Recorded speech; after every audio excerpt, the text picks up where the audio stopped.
TMC high court का आदेश टाल नहीं सकती, लेकिन मुसलमानों में झूठ बोल रही है, भ्रम फैला रही है।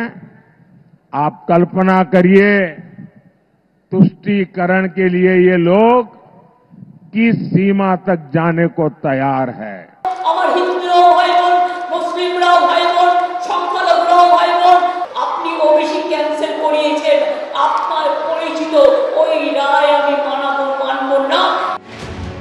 दो 2008 পঞ্চায়েত ভোট থেকে শুরু করে তারপরের একের পর এক নির্বাচন, পুরসভা থেকে বিধানসভা, লোকসভা, সংখ্যালঘু ভোট ব্যাংকের সিংহভাগ এখনও তৃণমূলের দখলে। সপ্তম দফায় যে কেন্দ্রগুলিতে ভোট, তার মধ্যে অনেকগুলোই, যেমন বারাসাত, বসিরহাট, জয়নগর, ডায়মন্ড হারবার, মথুরাপুর, সংখ্যালঘু অধ্যুষিত। বঙ্গে শেষ দফার ভোটের প্রচারে এসে হাইকোর্টের ওবিসি রায় নিয়ে সংখ্যালঘু ভোটারদের আস্থা অর্জনের চেষ্টা করলেন প্রধানমন্ত্রী। শুধু তাই নয়, রাজ্যে একাধিক কেন্দ্রীয় প্রকল্প বাস্তবায়িত না হওয়া নিয়ে আক্রমণ শানালেন তৃণমূল সরকারকে। टीएमसी के पास एक ही हथियार बचा है, एक ही हथियार बचा है, एटा होते देवो ना।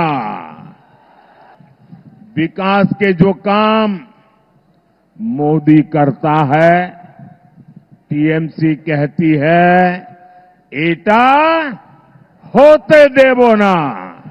हमने महिलाओं की सुरक्षा के लिए हेल्पलाइन बनाई, टीएमसी कहती है एटा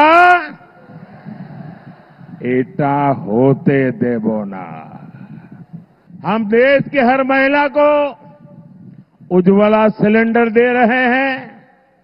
बंगाल सरकार लाखों एप्लीकेशन लटकाए हुए हैं।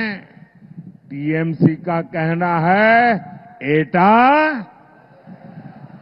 मोदी ने हर गरीब को मुफ्त इलाज की गारंटी दी। टीएमसी कह रही है एटा एटा। মুখ্যমন্ত্রীকে যদি কেউ নকল করে কটাক্ষ করতে চান, তার জন্য বাংলার মানুষের জবাব অপেক্ষা করছে।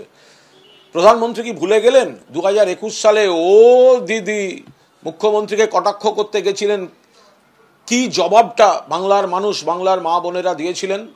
আবার আপনি যদি মুখ্যমন্ত্রীকে নকল করে কোনো বিকৃতভাবে শব্দ উচ্চারণ করতে চান, তার যথাযথভাবে তার জবাব বাংলার মানুষ দেবে। বাংলার মানুষ কাকে জবাব দেয় আর কার কাছ থেকে জবাব কেড়ে নেয়, তার জন্য আর হাতে গোনা কয়েকটা দিনের অপেক্ষা। উজ্জ্বল মুখোপাধ্যায়, সন্দীপ সরকার, কৃষ্ণেন্দু অধিকারী, এবিপি আনন্দ।